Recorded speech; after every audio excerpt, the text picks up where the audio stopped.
Usted está escuchando Notimundo. Periodismo objetivo, responsable y equitativo. Desde el próximo 1 de febrero, todos los productos importados desde Colombia estarán sujetos a un arancel del 30% para ingresar al mercado ecuatoriano. La noticia requiere profundidad. En Notimundo están los protagonistas de la noticia. Así es, el tema requiere profundidad, más cuando hoy se realizó una reunión reservada entre las cancilleres de Ecuador y Colombia y aparentemente como resultado existe el compromiso de crear mesas técnicas para fortalecer la cooperación en la lucha contra el narcotráfico. Doy la bienvenida a esta hora a Néstor Restrepo, él es analista político de Colombia. Néstor, ¿cómo le va? Buenas noches. Hernán Higuera le saluda desde los estudios de FM Mundo en Quito. Muy buenas noches, Hernán, y muchísimas gracias por invitarme a tu programa. ¿Es posible superar el impasse antes de que entren a regir las medidas arancelarias, tomando en cuenta esta reunión del día de hoy en Panamá entre las cancilleres? Yo creo que sí, porque por encima de todo está lo natural, y es que Colombia y Ecuador son países vecinos y hermanos. Y así los gobiernos y la política digan una cosa, los ciudadanos van a decir otra, y la familiaridad va a ser otra, y el mercado, sobre todo, va a ser otro. Entonces yo creo que esto sería, y me perdonan la expresión, más pataleta de los gobiernos. En el caso de Ecuador, de Noboa, que empezó, y Petro, el que siguió. Pero creo que eso, de hecho, las cancilleres ya hoy, yo creo que ya le bajaron a la pelea. ¿Cuál es la expectativa en Colombia sobre estas medidas arancelarias, tanto de su país como las del Ecuador? Mira, yo te quiero dar el punto de vista desde el lado colombiano, y es que del lado colombiano, la verdad, lo primero fue sorpresa. O sea, nunca se pensó esta decisión por el gobierno ecuatoriano. Lo segundo es que no marcó fuertemente, solamente un día marcó fuertemente la agenda, el tema de los aranceles de Ecuador, pero al otro día ya el ciudadano de a pie no lo está visualizando, ni siquiera yo creo que el gobierno, porque dentro de la agenda de Colombia hay un tema mucho más grande, y es el tema de la reunión Petro-Trump en la próxima semana. Entonces creo que desde ese punto de vista, Colombia, el ciudadano colombiano espera, y nosotros desde la academia lo que esperamos es que eso se arregle rápidamente, porque no tiene sentido esa discusión entre Colombia y Ecuador, desde la lógica de los negocios y del mercado. Ahora, habría que esperar si las mesas técnicas a las que han acordado hoy las dos cancilleres tienen el tiempo suficiente como para tomar decisiones en cuanto a la posición que Ecuador demanda, digamos, mayor control militar en la frontera del lado colombiano. Mira, el asunto desde el lado militar lo podríamos estudiar y analizar. Yo creo que si algo ha funcionado bilateralmente ha sido la relación de los dos ejércitos, y ha funcionado mucho mejor que la frontera entre Colombia y Venezuela, por ejemplo.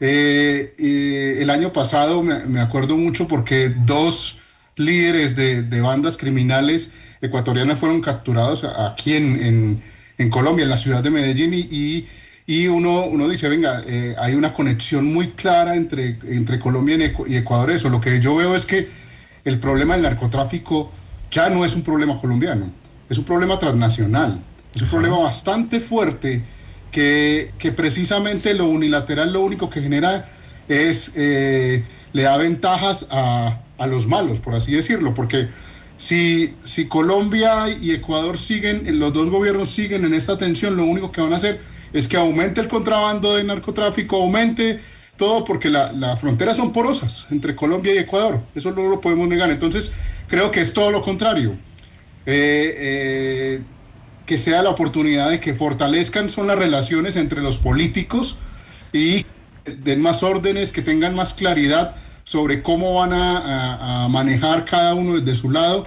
Pero yo creo que aquí el juego es binacional, no se puede desde una lógica haga Colombia para que yo me sienta mejor, pues como que no, yo creo que eso, si ya no lo hacen los dos al mismo tiempo, se ponen de acuerdo, no, ninguno de los dos va a salir bien librado de esto.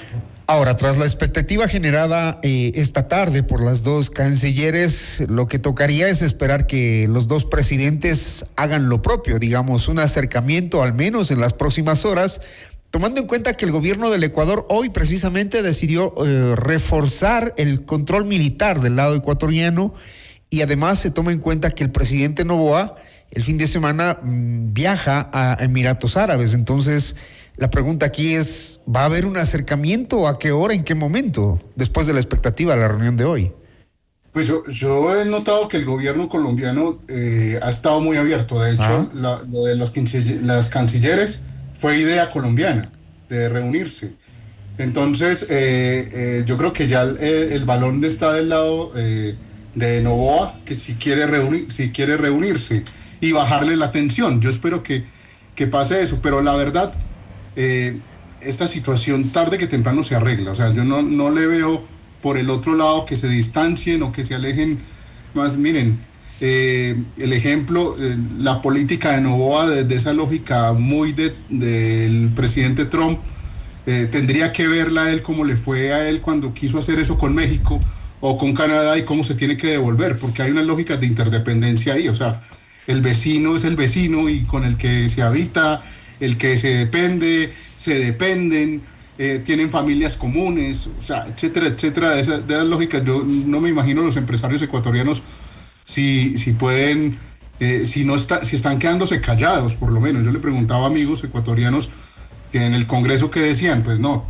estaban diciendo nada sobre este tema, estaban apoyando al gobierno, pero no creo que la Cámara de Comercio y los empresarios puedan aguantar esta situación. Igual del lado colombiano no se aguantan esta situación, y por eso el gobierno colombiano se movió rápidamente. Bueno, de hecho acá los empresarios ecuatorianos han expresado su incomodidad con las medidas adoptadas de parte de los dos países, pero también han dado un espaldarazo al tema de la inseguridad en la frontera, que genera, de hecho, narcotráfico, inseguridad, delincuencia, secuestros, etcétera. Esa ha sido la posición empresarial ecuatoriana. Sí, yo entiendo eso perfectamente, pero yo creo que el error está en pensar que la inseguridad solo está del lado colombiano y que se la pasa al vecino. Yo creo que, vuelvo y reitero el asunto, y es que el narcotráfico y todo lo que conlleva el fenómeno del narcotráfico ya no es un asunto colombiano, es un asunto transnacional y bastante fuerte. Y desde que Ecuador se vuelve un país dolarizado, pues literalmente se vuelve el caldo de cultivo perfecto para que el negocio transnacional funcione. Entonces yo creo que ahí es donde tienen que hablar. O sea, ese asunto de tirarse la pelota, háganlo ustedes. Yo creo que ahí lo que viene son diálogos, y diálogos entre hermanos. Venga, solucionemos el problema, yo creo. Porque así como va la situación, yo creo que no tendría una solución viable. En esta mínima posibilidad de superar el impasse entre Ecuador y Colombia, si es que se dan estas mesas técnicas y que lleguen a acuerdos en las próximas horas, si fuera posible, ¿hay algún efecto de lo que es previo a la entrada en vigencia de estas medidas arancelarias en Colombia? Mira, Ecuador es el sexto país más importante para los negocios en Colombia. Afectaría sobre todo a departamentos grandes como Antioquia, que sobre todo en la parte de petroquímica, de esta parte de los cosméticos y toda esta parte, pero realmente el impacto no es tan grande. De hecho, vuelvo y te reitero, la agenda colombiana en estos momentos no está en el tema, en la disputa con Ecuador en estos momentos. El tema se da por sentado que se va a arreglar. Y he hablado con varias personas, precisamente de empresarios y todo, y lo que ven es como, es más, si se empieza el 1 de febrero, los negocios que ya se habían hecho, entonces que van a empezar a cobrar sobre negocios y contratos que ya se habían hecho, la parte jurídica, todo eso que tiene eso, o sea, que tienen los negocios son privados. Por ejemplo, lo del petróleo, la tubería de petróleo que le van a cobrar a Colombia, pues Colombia ya respondió, pues eso es un negocio privado, entonces hablen entre privados qué es lo que va a pasar ahí pones. Entonces, yo creo que hay una cantidad de aristas que tiene ese tema y que trasciende lo político. Ajá. Que va a lo privado de los negocios y vuelvo y les digo, a la interdependencia de dos pueblos que prácticamente en las fronteras se mutan. Ahora, Néstor, en el análisis político, ¿cabe pensar o se ha dado en Colombia las reacciones de ver a la posición del presidente Noboa como una injerencia en el tema de la campaña electoral que ustedes viven? No, se está especulando muchos temas. Mira, se está especulando sobre lo de Trump y que Marco Rubio le pudo decir al presidente Noboa incomode al gobierno colombiano con este tema. Se habla también de la oposición colombiana, también ha usado el tema a partir de lo de Jorge Glass, que el presidente Petro, un día antes, creo que era en un meeting, habló del tema de Jorge Glass como como tiene nacionalidad colombiana, entonces reclamando por su situación en la cárcel. Entonces se habla desde que puede ser una venganza o una lógica entre presidentes por esas narrativas que están usando ambos, tanto de lo de Marco Rubio para el caso colombiano o de Jorge Glass para el caso ecuatoriano, una molestia del gobierno ecuatoriano. Entonces vamos a esperar a ver qué pasa en las siguientes horas. Entiendo que en Colombia también hay esa expectativa. Recién trascendió esta tarde el tema de la reunión de las dos cancilleres y pues esperemos a ver qué ocurre, ¿no? Lo más seguro es que se va a arreglar. O sea, yo no le veo la capacidad de ambos países para meterse en una espiral de venganzas o de una espiral de decisiones políticas que afecten e impacten en lo económico en ambos lados. Muy bien, Néstor, muchísimas gracias por el análisis, por comentarnos lo que está pasando en Colombia previo a esta concreción de la guerra arancelaria entre Ecuador y Colombia.